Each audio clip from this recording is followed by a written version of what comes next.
Okay, welcome. We're in the midst of the do now already. All right, let's keep going. All right. Hey. All right. We're going to do T-chart from here, right? Oh, God. Don't mind the talking in the background. The inner. Okay, so divide by 2, get x equals 0, but x was originally what trig function? Sine. So this would be when sine x equals 0.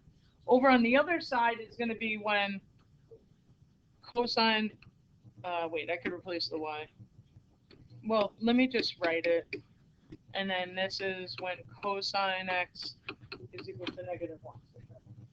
Okay, so now you got to figure out when is sine 0, when is cosine -1. So let's come up here, right? What's our first major point that we have on our unit circle? 1, 0. And then the other point is, oh, up here. Sure. And then this is 0, -1. So we want when sine is 0, right? So sine x equals 0. That's going to be 0 at what angle? What's this first angle? 0 and pi. So I'm just going to jot down 0, comma pi, just so that you have that down. You're like, okay, those are my two angles. You can then write this, right? You can do x equals 0 plus 2 pi n, x equals pi. Right? So that is one way that you could write it, right? And you're mapping, right, from 0 to 0 and then from pi to pi. How could you write that if you wanted to use pi n? I'd kind of give it away. Or you could just write pi n, right? Because pi n, if n is 0, that would be 0, right? If n is 1, that would be pi. And then you would just be going every 180 degrees, okay? Now, you don't have to do it this way. This is an or, okay? That's an or. If you want, you just leave it as 0 plus 2 pi n, x pi plus 2 pi n, okay? It just makes it a little bit easier sometimes. All right, the other side, cosine x equals -1. When is cosine -1? Just at what? Just pi. So this guy only has one answer, pi plus 2 pi n, and then you're done. Okay? You guys okay with that? All right. In the very beginning, if you didn't want to replace, you don't have to put the x's and the y's in, but in the very beginning, you could have just done 2 sine x, 1 plus cosine. I just want to show that for those that you might see the trig functions and be like, oh wait, I think I can handle that. You know what I mean? But again, you don't have to. Okay, that's the most important thing for you guys to realize. Sometimes switching them to x's and y's makes your brain say, oh wait, I could factor this. You know what I mean? Okay? Are you guys all right with this? Okay. So what you guys are gonna do is we're gonna take the 3t and we're gonna say let x equal 3t. We want to replace that with an x because then it's going to be a lot easier for you to solve. Right? So you're going to go 2 cosine x minus 1 equals 0. And I want you to solve that. We've been doing these now for a good week and a half. So you should have added the 1, right? So did you get cosine x equals a half? Yeah. You get that? Why not? Right, add 1. Oh, you haven't seen though with the trig in there. You're like, what the hell are you doing? Yeah, just getting the trig function by itself. Okay, so cosine x, that looks really weird, equals a half. Are we good? Okay. Aiden, in the back, where is cosine positive? What quadrants? First and fourth, right? Okay, Aiden, keep going. Who's our reference angle for a half?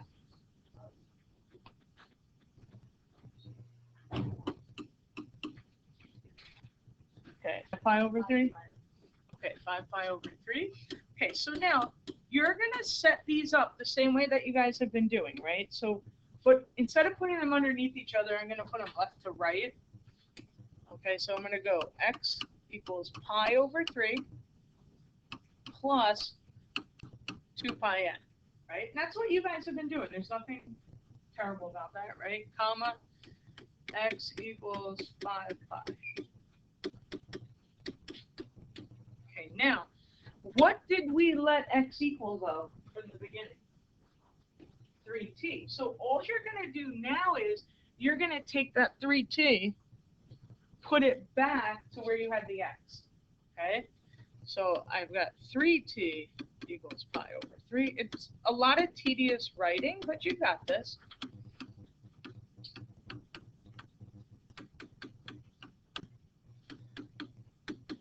Okay, now comes the fun.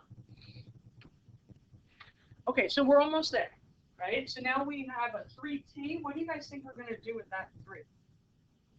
We want to solve for t. We want to get t by itself. So what are we going to do with that 3? Divide that 3. Yeah. We divide everything by 3. Woo, just go, just go. Woo-hoo. We divide everything by 3. Yeah, go. Go. Okay, so now we get t equals. Now, the angle is the one that you guys are going to struggle with the most, to be honest with you. This is where you might make your errors. So that I'm going to pull this off on the side, right? What was that? Yeah, there you go. You're like, keep change, flip, sharp. Okay, now I'm going to take that 3 that's on the bottom, pop it a little 1 underneath it, right? And you want to do keep change, flip, right? Keep change, flip. So you're going to get pi over 3 times what? 1 over 3. You have to flip this. You got to flip this. So your angle changes from a pi over 3 to a pi over 9. Make sure you guys are multiplying left to right, right? Numerators, multiply with numerators. Because again, you guys aren't using calculators, so it's very easy to make an error here. That's why I'm saying, like, don't be afraid to show your work for it. The little end piece just changes to 2 pi n over 3. Okay. Now, because you know your denominator is a 9, guys, this other guy is also going to be a 9. The other angle, that 5 pi one, is just going to be 5 pi over 9. So you only have to do the work really once, and then put a box around. And you did it. You did your first multiple angle. Okay? So, you know, so you have like 3. Yeah, I kept that. Yeah. All right, so what do we got? What do we got? We got tan x equals, did you get tan x equals -1? Yeah. All right, Brianna, help me out. Where is tangent negative? I forgot.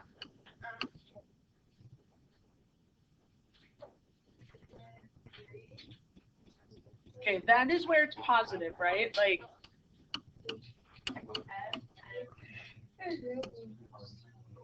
S and C. Yeah, there you go. So don't forget, who's the reference angle for 1? Pi over 4. Good job. Okay, but we want second quadrant, right? Okay, so who's going to be 3 pi over 4 plus plus, now you can do 2 pi n. It is okay. All right? And I'll show you both ways. And then what's the other one? Oh God, I forgot the equals in there.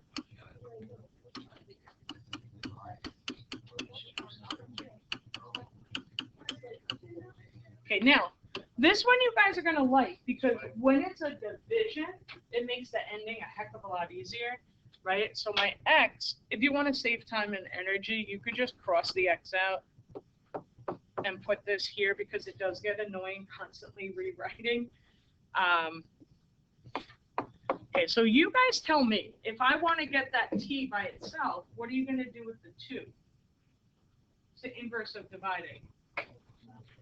Multiplication. So we're just going to multiply each little piece by 2. Yeah, you guys got it. Whee! Then you can come over here. Whee! Okay, now make sure, just be careful. When you guys are multiplying, you're only multiplying the numerator. It's 2 times 3 pi over 4, right? So that's going to become what? Okay, now I'm going to do this on the side though. 6 pi over 4, what is that going to reduce to? 3 pi over 2. You do want to reduce it, okay? Plus 4 pi n. You could reduce it here, like if you see the 2 and the 4, but it's okay. I know. And then the other one, the same thing. Make sure you reduce this. You should get as an end result 7 pi over 2 plus 4 pi n. Okay, now, I know some of you use pi n, right? So the only thing different is you'll have a 2 pi n, right? So if those of you guys that used pi n, let me go back, or you would have like t over 2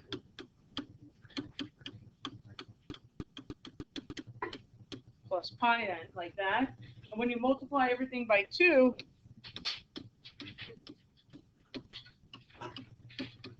you'll get t equals the same 3 pi over 2 plus 2 pi n. Okay. If you choose to do that, again, this is your guys' choice. You do not have. Okay, let me just record that. All right, you're going to finish up these 3 problems, all right, for homework.